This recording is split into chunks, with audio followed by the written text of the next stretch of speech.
నమస్తే. ఇవాళ ఒక చిన్న వీడియో చూస్తూ ఉంటే ఒక నార్త్ ఇండియాలో అలీగఢ్ ముస్లిం యూనివర్సిటీలో అర్ఫా ఖానూమ్ అని చెప్పి ఒక ఇస్లామిక్ యాక్టివిస్ట్ ఎప్పుడు మోడీకి ఎగ్నెస్ట్గా మాట్లాడుతూ ఉంటుంది, బీజేపీకి ఎగ్నెస్ట్గా మాట్లాడుతూ ఉంటుంది, ముస్లిం రైట్స్ గురించి మాట్లాడుతూ ఉంటుంది. హిందువులకి ఏం రైట్లు లేదన్నట్టు వాళ్ళకి బేసిక్గా. అయితే ఆమె అలీగఢ్ ముస్లిం యూనివర్సిటీకి వెళ్ళి అక్కడ కొంతమంది ప్రొఫెసర్స్ స్టూడెంట్స్ వాళ్ళతో కూర్చొని మాట్లాడతాం. అయితే దాన్ని డిస్కషన్ వినిపిస్తాను మీకు. తర్వాత మళ్ళీ నేను కావాలంటే హిందీలోంచి తెలుగులోకి ట్రాన్స్లేట్ చేసి అసలు ఏం జరుగుతుందని చెప్తాను. అయితే ఈ మెయిన్గా ఈ పొలిటికల్ సిచ్యువేషన్ అసలు ఏం జరుగుతుంది, మన ముస్లిం పరిస్థితి ఏంది, హిందువులంతా యునైట్ అవుతున్నారు, దాని గురించి ఒక ప్రొఫెసర్ని ఆయన రాజీవ్ గాంధీ ఒక బయోగ్రఫీ కూడా రాశాడంట. ఆయన అంతే మొత్తం వీడియో చూపించట్లేదు, జస్ట్ ఆ ప్రొఫెసర్ తోటి మాట్లాడిన ఒక టాక్ మాత్రం వినిపిస్తాను మీకు. इतिहास के आईने से हमें भविष्य की कुछ तस्वीर दिखाइए. आप हिस्ट्री के प्रोफेसर हैं, जाना माना नाम है, आप अखबारों में लिखते हैं, कुछ पर्सपेक्टिव हमें ऐसा दीजिए, समझाइए ये सब जो हो रहा है. Can you make sense of it? As one of the biographers of Rahul Gandhi has put it, Rahul Gandhi is carrying strange burdens. Burden. Strange burdens. I'm Burdens, right? adding plural, making it plural. So he's carrying strange burdens. अभी अगर हम अभी की बात करें कि वो यहाँ नहीं आए और वहाँ गए, दो तरह का, एक पॉलिटिक्स है और एक इलेक्टोरल पॉलिटिक्स की इमीडिएसी है. अब इलेक्टोरल पॉलिटिक्स की इमीडिएसी के टर्म्स में अगर बात करेंगे तो हम बहुत कुछ नहीं समझ पाएंगे. ओवरऑल पॉलिटिक्स की बात करेंगे तो हम समझ पाएंगे कि अभी वही एक मोरल कंपास की तरह एक फोर्स बनकर खड़ा हुआ है जो सर्टेन प्रिंसिपल्स के लिए वो बात कर रहा है, जनता में जा रहा है. రాహుల్ గాంధీ అంట ఒక మోరల్ కంపాస్ లాగా నిలబడ్డాడంట. చూడండి, అతను బయోగ్రఫీ రాశాడు. चैलेंज ये है कि 30-35 या जितना परसेंट वोट अभी करंट डिस्पेंसेशन को मिल रहा है, ये जो उसके बियॉन्ड जो वोट्स हैं वो कौन है, किधर हैं, कहाँ बिखरा हुआ है, उसको इकट्ठा करने की बात है. तो इसमें एक पर्टिकुलर आइडेंटिटी जो लार्जेस्ट माइनॉरिटी है उसके अपने प्रेडिकामेंट्स हैं, उनके अपनी परेशानियां हैं, उनके अपने चैलेंजेस हैं और अकॉर्डिंगली उनके पॉलिटिकल बिहेवियर या इलेक्टोरल बिहेवियर डिटरमिन हो रहा है. तो ఏమంటున్నాడంటే 30-35% వచ్చిన పార్టీ గెలిచేస్తుంది, ఈ 60-65% ఉన్న జనాలందరూ విడిపోయి ఉన్నారు అంటా ఉన్నారు. ఏ రోజున కాంగ్రెస్కి 40% కంటే ఎక్కువ వచ్చింది? పవర్లో ఎన్నిసార్లు పవర్లో లేదు అది? ఫస్ట్ టైం 2014లో బీజేపీకి అలోన్గా 31 వచ్చింది పర్సెంటేజ్ ఓటు. అది ఫోకస్డ్గా కాన్సన్ట్రేటెడ్గా నార్త్ ఇండియాలో ఎక్కువ వచ్చింది కాబట్టి 272 వచ్చేసింది, రైట్? ఇప్పుడు మొన్న 2019లో 303 వచ్చినాయి, 37% వచ్చింది, ఒక 6.5% పెరిగింది బీజేపీకి ఓట్ షేర్. ఈసారి ఇంకో 5-6% పెరుగుతుంది, 45కి వచ్చినా ఆశ్చర్యం లేదు ఈసారి, రైట్?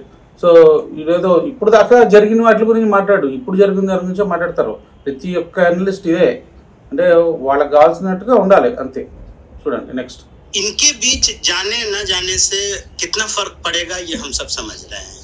नहीं जाना उसूलन कितना बुरा है वो एक बात है, लेकिन अभी इमीडिएसी ऑफ इलेक्टोरल पॉलिटिक्स में उनके यहाँ न जाना शायद इतनी बड़ी बात नहीं है. जहाँ जाना चाहिए वहाँ वो जा पा रहे हैं या नहीं, वहाँ वो मोबिलाइज कर पा रहे हैं या नहीं. यानी जो एंटी हिंदुत्व हिंदू को कंसोलिडेट कर पाने की लीडरशिप चाहिए, उसकी पॉलिटिक्स चाहिए, वो नहीं हो पा रहा है. कर पा रहे हैं राहुल गांधी जी, कर पा रहे हैं राहुल गांधी कुछ हद तक कर पा रहे हैं. अगर वो बहुत हद तक कर पाते तो वैसी चिंता नहीं होती न हमें. ఏమంటున్నాడంటే యాంటీ హిందుత్వ ఫోర్సెస్ని యునైట్ చేయాలంట. 65% యాంటీ హిందుత్వ ఫోర్సెస్ అంటున్నాడు. అంటే ఈ కాంగ్రెస్ పార్టీలకు వేసేవాళ్ళు, వేరే పార్టీలకు వేసేవాళ్ళు అందరూ యాంటీ హిందుత్వ వీళ్ళ విషయంలో, అంటే యాంటీ హిందువులని. అర్థమవుతుందా వాళ్ళ భాష? अन्ना जो डिस्पेंसेशन में है उन्हें भी नहीं चिंता होती. आपको कमी क्या दिखती है, क्या नहीं कर रहे हैं राहुल गांधी? नहीं, राहुल गांधी अकेले कितना बर्डन उठाएंगे ये परेशानी है. We should not expect too much upon one single leader, क्योंकि हम लोग मेसियानिक वर्ल्ड व्यू में लेकिन जीते हैं। पॉलिटिक्स में तो बाइपोलर ही हो गई है ना, वो ये कहते हैं कि भाई देखिए है तो हम पार्लियामेंट्री डेमोक्रेसी, लेकिन बात होती है नरेंद्र मोदी वर्सेस राहुल गांधी। हाँ, तो हमारे डेमोक्रेसी की प्रॉब्लम है ना, first past the post system है कि 30% वाला रूल कर लेता है, 70% वो घूमता रह रहा है, लेकिन अभी उससे भी आगे चला गया है। हम लोग पोलराइजेशन और पॉलिटिक्स की बात करते रह रहे हैं, पॉलिटिकल पोलराइजेशन की, अभी तो इंस्टीट्यूशनल मेल्ट डाउन हो गया हुआ है, कोई इंस्टीट्यूशन बचा ही नहीं है। इलेक्शन कमीशन हो, इवन जुडिशियरी के बारे में बोलने से डरते हैं हम भी। చూసారా, అన్ని ఇన్స్టిట్యూషన్స్ అన్నీ మెల్డౌన్ అయిపోయినాయి అంట. అంటే ఎలక్షన్ కమిషన్ మెల్డౌన్ అయిపోయింది, జ్యుడిషియరీ మెల్డౌన్ అయిపోయింది.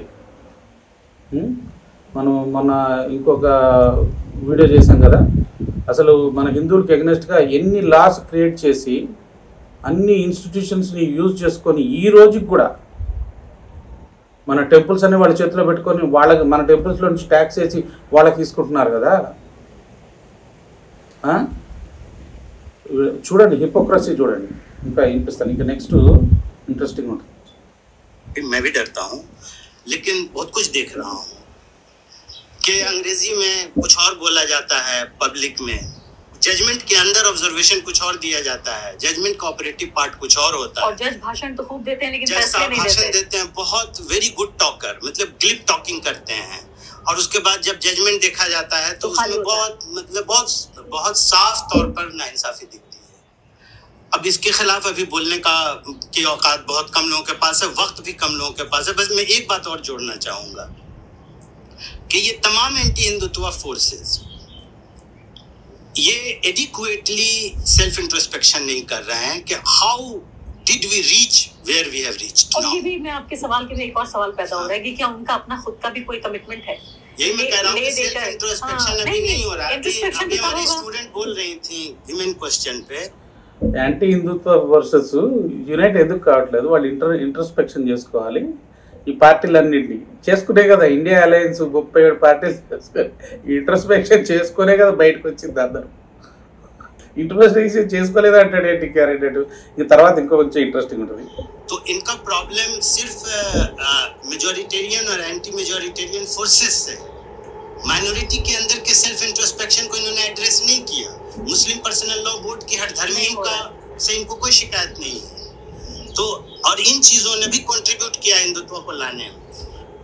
ఇప్పుడు దొరికాడు దొంగ.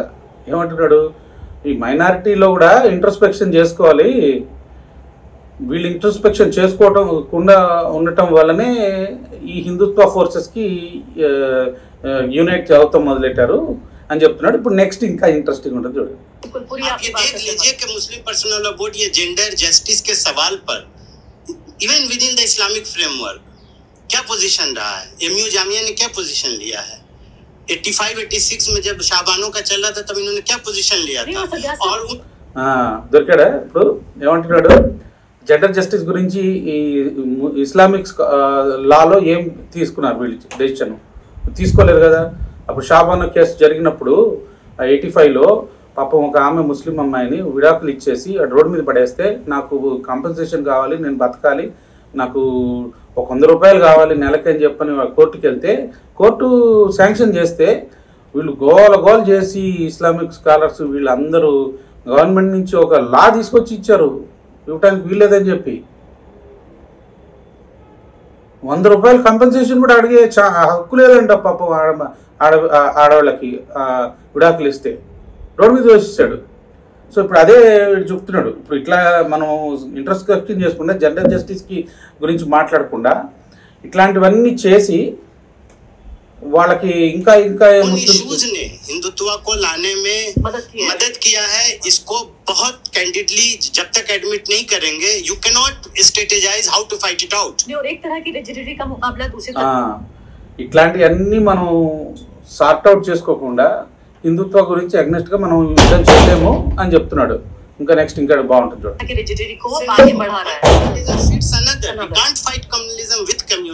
कम्युनलिज्म का एंटीडोट सेकुलरिज्म है, और ये लार्जेस्ट माइनॉरिटी ये बात भी समझे कि इंडियन स्टेट को सेकुलर रखिएगा, हिंदूज को सेकुलर रखिएगा, खुद को कम्युनल रखिएगा, ये नहीं चलेगा। ये प्रोफेसर విన్నాడా ఏమంటాడు?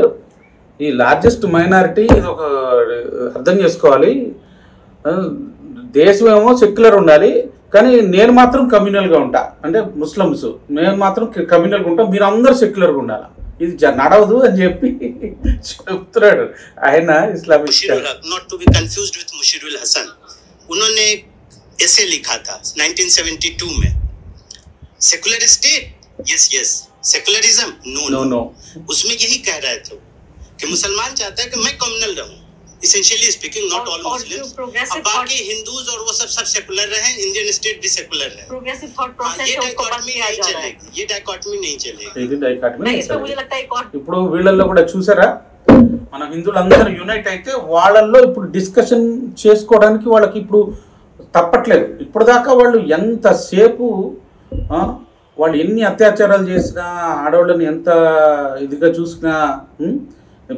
జనాభాని అంతా పెంచేస్తున్న హద్దు ఇది లేకుండా ఒక వాళ్ళకి సపరేట్గా వాళ్ళు సూపర్ మ్యాన్స్ లాగా, సూపర్ హ్యూమన్స్ లాగా వాళ్ళకి లాస్ క్రియేట్ చేయించి వాళ్ళని అట్లా ట్రీట్ చేస్తూ వాళ్ళు ఎంత దరిద్రం. ఇప్పుడు దొంగ పని చేస్తాడు, శబాషే అని చెప్పని అన్నాం అనుకోండి, ఏమంటారు, వాడు ఇంకా బాగా చేస్తాడు కదా. ఇప్పుడు అదే జరుగుతుంది. వాళ్ళు తప్పు చేసినప్పుడు నువ్వు తప్పు చేస్తున్నావు చెప్పేవాడు లేకపోతే ఎట్లా. ఇప్పుడు మనం అందరూ హిందువులందరూ యునైట్ అవుతున్నాం కాబట్టి ఒక్కడు అలీగఢ్ ముస్లిం యూనివర్సిటీ ఒక్కడు ప్రొఫెసర్ కనీసం ఇప్పటి వరకు ఇట్లా మాట్లాడిన ఎవరిని చూడాలి. ఒక్కోర్స్ కేరళ గవర్నర్ ఉన్నారు, ఆయన బాగా చెప్తా ఉంటాడు, కానీ ఆయన ఎవరు పట్టించుకున్నారు. ఆ గవర్నర్ అయినా, ముస్లిం గవర్నర్ అయినా, ముస్లిమ్స్ అందరూ అక్కడ అపోజ్ చేస్తూ ఉంటారు ఆయన్ని, కేరళ గవర్నర్ని. సో హిందువులు యునైట్ అయితే తప్పితే మిగతా వాళ్ళందరూ సెట్ గారు. ఇది తెలుసుకోండి. ఇది నేను కావాలని ఇంతసేపు అయినా కానీ పెట్టాను, ఏమనుకోకండి. ఇది ఆర్ఫా ఖాను